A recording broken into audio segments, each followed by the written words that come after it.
बिस्मिल्लाहिर्रहमानिर्रहीम। अस्सलामुअलैकुम नाजरीन। औरंगज़ेब खान फैसल इकबाल के साथ जेड स्पोर्ट्स के प्रोग्राम क्रिकेट विद गपशप में हाजिर खिदमत है। कल जो मैच खेला गया उस पर थोड़ी सी बात करेंगे, क्योंकि कल जो मैच था वो अनएक्सपेक्टेडली, मैं तो यही कहूँगा कि बहुत इजीली जो है वो जिम्बाब्वे ने बहुत आसानी से 7 विकेटों से हरा दिया श्रीलंका की टीम को, जो मेज़बान मुल्क है।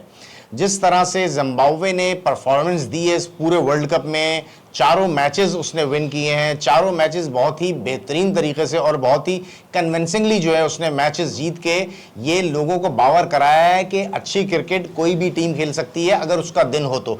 जिस तरह से मैं फिर वही कहूँगा कि सिकंदर रजा ने जो परफॉर्मेंस दी है, फैसल उस परफॉर्मेंस के बारे में आप क्या कहेंगे?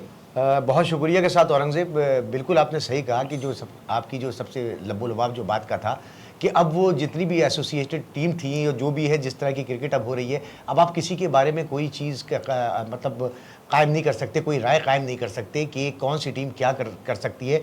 ये अनएक्सपेक्टेडली हुआ है और इतनी अच्छी परफॉर्मेंस, और जो है मैं ये समझता हूँ कि जिम्बाब्वे की ये एक बहुत ही एक अरसे के बाद कोई जो शुरू में इनकी टीम हुआ करती थी जिसमें बहुत अच्छे प्लेयर्स हुआ करते थे, हीट स्ट्रिक जो है उस दौर के ज़माने में जॉनसन हुआ करता था, उस वक्त कुछ मैचेस में बहुत फाइट किया करती थी और बहुत अच्छी टीम हुआ करती थी। अब ऐसा लग रहा है कि जिम्बाब्वे की टीम अपना पुराना जो खोया हुआ मकाम है वो दोबारा हासिल करने की कोशिश कर रही है। फैसल, जिस तरह से सिकंदर रजा ने इस पूरे टूर्नामेंट में आके जो इम्पैक्ट क्रिएट किया है, जिस तरह से उसने ऑस्ट्रेलिया के अगेंस्ट आके वो 25-26 इतने तेज रन्स किए, कल जिस तरह से उसने आके 26 बॉलों पे 44 रन्स बनाए हैं, वो इतना जबरदस्त इंपैक्ट क्रिएट किया है कि उसने बहुत इजी कर दिया। फिर ये कि उनका जो ओपनर बेनेट है वो आउट ही नहीं हो रहा है। 48, 64, 58 जिस तरह से वो बैटिंग कर रहा है, जिस तरह से उसका एक किरदार नजर आ रहा है, जिस तरह से वो पूरा मैच लेके चल रहा है। लेकिन मैं आपको हकीकत बताऊं, ऐसा डिक्टेट कर रहा है सिकंदर रजा अपनी बैटिंग से, अपनी बॉलिंग से। 20 कैचेस में से 19 कैच जो है वो जिम्बाब्वे ने पकड़े, सिर्फ एक कैच उनसे मिस हुआ है। ये कितनी बड़ी अचीवमेंट है, आप क्या कहते हैं फैसल इस बारे में? देखिए, ये तो बहुत बड़ी ज़बरदस्त बात है, क्योंकि ये भी आपने जो बात बताई है कि मेरे जहन में ये नहीं थी कि इस तरह से आपने इस तरह से प्रॉपर तरीके से आपने रीड किया किसी चीज़ को, यानी कि एक्स्ट्रॉर्डनरी परफॉर्मेंस कहेंगे हर लिहाज से, चाहे वो बॉलिंग का शोबा हो, चाहे वो बैटिंग का शोबा हो, चाहे वो फील्डिंग का शोबा हो। और हकीकत है कि एक नई टीम भी है और बड़ी एंथुजियाज़म उस टीम के अंदर नज़र आता है। और आगे जाके भी जो मैचेस अभी आने वाले हैं, अपकमिंग मैचेस हैं, उसमें अब जिम्बाब्वे का मैच भी बहुत टफ कंडीशन में, मतलब हम किसी भी टीम के लिए टफ कंडीशन हो सकती है, आसान नहीं होगा जिम्बाब्वे को झेलना। फैसल, मैंने एक अभी वीडियो देखी थी, उसमें सिकंदर रजा बात कर रहा था शोएब मलिक के बारे में कि जब पाकिस्तानी टीम जिम्बाब्वे आई थी, शोएब मलिक भाई भी आए हुए थे, तो उन्होंने मेरे बैट मंगवाए, उन्होंने बैट चेक किया, फिर वो मसाजर मलंग अली उसको बुला के दोबारा से जो है वो अपने बैट मंगवाए और उसमें से एक बैट दिया और कहा कि ये बैट आप चेक करो। उसके बाद गाहे बगाहे शोएब मलिक उसको टिप्स देते रहे, वो उसको फ़ोन करता रहा। आप ये देखो कि उसने बाकायदा इस चीज़ को मेंशन किया है। ये कितनी बड़ी बात है कि किसी प्लेयर की इस तरह से जो भी उसकी जो मदद होती है उसके बारे में बात करना। क्या अपना यहाँ पे कैरेक्टर नहीं शो किया सिकंदर रजा ने ये बातें करके, ये इंटरव्यू देके? देखिए, एक तो इसमें पाकिस्तान के लिए बड़ी अच्छी बात है ये कि पाकिस्तान के प्लेयर्स जो हैं वो उनका एक लेवल इस तरह का था कि जिससे वो बड़ी सीखने की कोशिश कर रहे हैं। और ये definitely, if I am learning from you, I am learning from them, those peoples who have got the experience. तो बात ये होती है कि एक्सपीरियंस से ही मामला ज़िंदगी के चलते हैं और आगे चीज़ें बढ़ती हैं।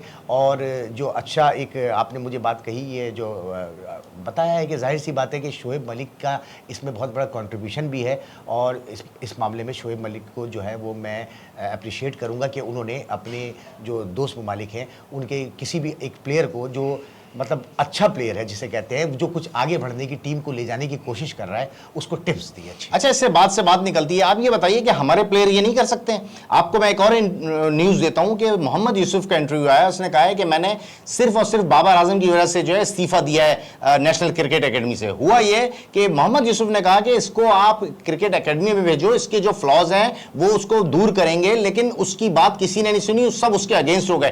पहली दफा इस्तीफा दिया, मंजूर नहीं हुआ, दूसरी दफा इस्तीफा दिया, मंजूर हुआ, तीसरी दफा उसने इस्तीफा दिया तो उसका मंजूर हुआ। वो ये कहना चाह रहा है कि बाबर आजम ना खुद लर्निंग करना चाहते हैं, ना कोई दूसरा चाहता है कि बाबर आजम अपने जाके फ्लॉज, अपनी जो गलतियां, अपनी जो टेक्निकली फॉल्ट्स हैं वो खत्म करें। तो आप बताइए, मोहम्मद यूसुफ जैसा बेहतरीन प्लेयर भी अब इस तरह की बातें कर रहा है, इसका मतलब यह है कि हमारे लोगों में, हमारे क्रिकेटर्स में अकड़ इतनी है कि वो समझते हैं कि हम दुनिया के सबसे ज्यादा बड़े क्रिकेटर हैं, हमने हर सब कुछ सीख लिया है, हमें कुछ नहीं है सीखने की जरूरत। मोहम्मद यूसुफ दुनिया के अजीम तरीन बैट्समैन में से एक, बैटर में से एक, वो अगर आप ये बात कर रहे हैं तो आप सोचिए कि अंदर जो बातें हमें नहीं पता चली है वो कितनी खतरनाक और खौफनाक है। बिल्कुल सही कहा आपने कि देखें, मोहम्मद यूसुफ ने ये बात इसलिए भी कही क्योंकि उनके आप फुटवर्क देखें, आप वो स्पिनर्स को कितना शानदार खेलते थे।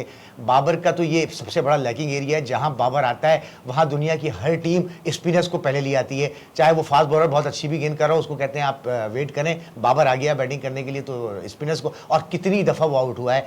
मतलब बाबर स्पिनर्स को अच्छा, चाहे वो लेफ्ट आर्म स्पिनर हो, चाहे वो लेग स्पिनर हो, बाबर स्पिनर्स पे बहुत वर्कआउट करना पड़ेगा। बाबर फास्ट बॉलर का तो बहुत अच्छा खेलता है, उसकी बहुत अच्छा टाइमर है, लेकिन वो इस चीज़ को रियलाइज नहीं कर रहा कि जो उसकी जो एक पकड़ है, जो टीमों ने पकड़ी हुई है, कि वो स्पिनर्स पे बहुत ही हल्का है।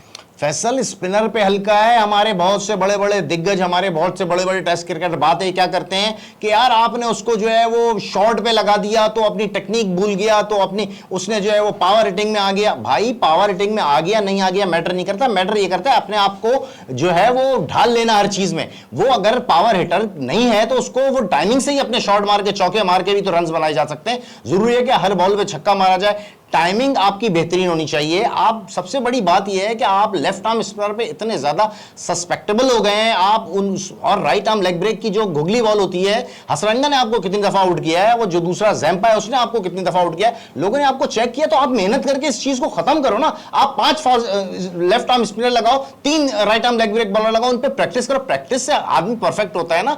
प्रैक्टिस आप नहीं करते हो। पहले की सुनने में आता था बाबर 10-10 घंटे प्रैक्टिस करता था, अभी बाबर ने अपनी प्रैक्टिस भी खत्म कर दी है, अभी बाबर ने अपनी फिटनेस का भी बेड़ा गर्क कर दिया है। अब बात यह कि अगर आप मेंटली तौर पे हल्के होगे तो फिर आप इसी तरह की कंडीशन होगी ना। हमारे एक राशिद लतीफ साहब है, बहुत मैं इनको मानता हूं, बेहतरीन जो है वो क्रिकेटर रहे अपने जमाने के, दुनिया के सबसे बेहतरीन विकेट कीपर रहे, लेकिन वो बातें ऐसी कर रहे होते हैं कि बाबर जो है वो ओपनर नहीं, अगर वो परफॉर्म कर रहा तो उसको जो है वो ओपन करवाना चाहिए। यार वो ओपनर नहीं था, ओपनर नहीं था वो ओपनर में उसने क्या किया, उसने और रिजवान ने मिलकर पाकिस्तान का बेड़ा गर्क किया। अब आप दोबारा चाह रहे हो कि उसको एज एन ओपनर खिलाया जाए, जो कि बहुत गलत बात है। देखिए औरंगजेब, बिल्कुल आपने सही बात की। जो अब राशिद लतीफ़ साहब बहुत अच्छे क्रिकेटर रहे हैं और बड़ा एक नाम रहा है उनका, और एक मतलब पाकिस्तान का एक बहुत बड़ा एक लेजेंड मैं कहूँगा उनको, जिस तरह से उनकी एक क्रिकेट का मेयार रहा है।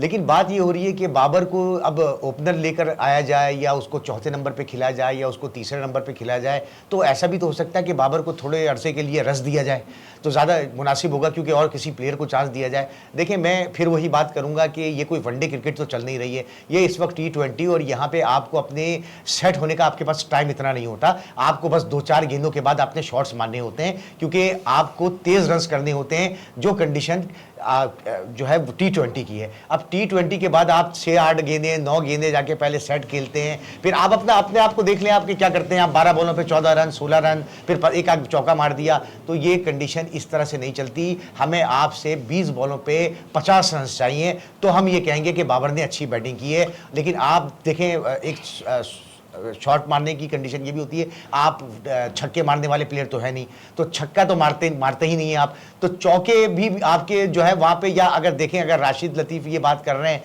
तो भाई एक कोशिश करके दोबारा चांस दे दिया जाए कि पावर प्ले में बाबर से कहा जाए कि भाई आप 6 ओवर के प्लेयर हो, खाली आपको कौन कहता है कि आप 17-18 ओवर तक खेलो। आप अगर 17-18 ओवर तक आज इंडिया के खिलाफ खेल लेते तो पाकिस्तान मैच जीत जाता। ये नाना जी की टीम है क्या आप जो बात कर रहे हो? आपने तो ऐसा शॉट मारा कि गेंद कहाँ जा रही है, फैसल भाई ये नहीं होता कि उसको दोबारा चांस दे दें। ये उसके अब्बा की टीम तो नहीं है, इसके मोहल्ले की टीम तो नहीं है, या ये कोई PSL की टीम तो नहीं है, ये उसने खरीदी तो नहीं है, कि इस तरह की कोई टीम तो नहीं है ना कि जो आप उसको चांस दे दें, यहां नहीं कर रहा तो वहां कर लेगा, वहां नहीं कर रहा। ये मैं नहीं समझता। बहरहाल व्यूअर्स, अब जो है वो बात करेंगे जो सुपर 8 का कल मैच है, पाकिस्तान वर्सेस न्यूजीलैंड।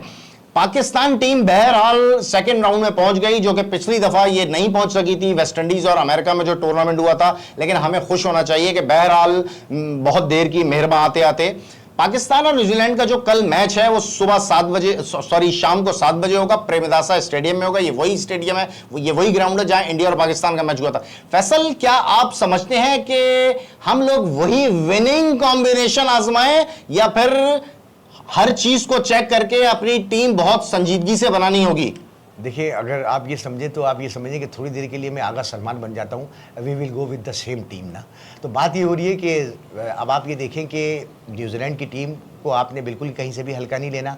हाँ, मैं ये मानने के लिए तैयार हूँ कि जो आपका रिकॉर्ड है वर्ल्ड कप के मैचों में स्पेशली, वो न्यूजीलैंड से कदरे बहुत बेहतर है। 7 मैच खेले हैं फैसल, मैं इंटरप्ट कर रहा हूं। 5 न्यूजीलैंड ने जीते हैं, 5 न्यूजीलैंड ने हारे हैं और 2 पाकिस्तान ने हारे हैं, यानी कि 5 मैच पाकिस्तान ने जीते हैं, जो कि बहुत बेहतर रिकॉर्ड है। बिल्कुल सही कहा आपने कि जो है वो T20 के हवाले से भी तो रिकॉर्ड अच्छा है और रिकॉर्ड को मेंटेन भी करना चाहिए। अपनी परफॉर्मेंस को, अपनी जो गलती हैं उनको सुधारना चाहिए। फैसल, कल की टीम बताइए।